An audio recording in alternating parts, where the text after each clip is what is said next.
কিন্তু তিনি তার ঈশ্বরত্বটাকে বাদ দিয়ে মানুষের মতো হয়ে আমাদের জন্য জন্মগ্রহণ করে অলৌকিক কাজ তিনি করেছেন।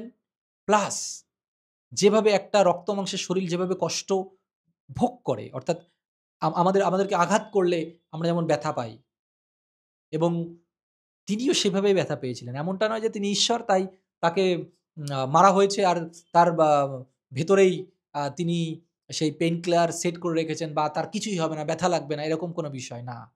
তিনি রক্ত মাংসের শরীরে আপনি যেভাবে আমাদেরকে মারা হলে যেভাবে আমরা কষ্ট পেতাম, ঠিক একইভাবে এবং সেটা শুধু আপনার আমার জন্যই হয়েছে।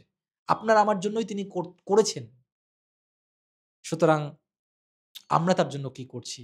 এবং সেইজন্যই আমরা দেখছি পরে এসে তিনি দেখলেন যে সেই শিষ্যরা আবার ঘুমিয়ে পড়েছে। আজকে আজকে যারা নিজেদেরকে দাবি করছি যে আমরা খ্রিস্টের সন্তান, খ্রিস্টের সুসমাচার প্রচারকারী,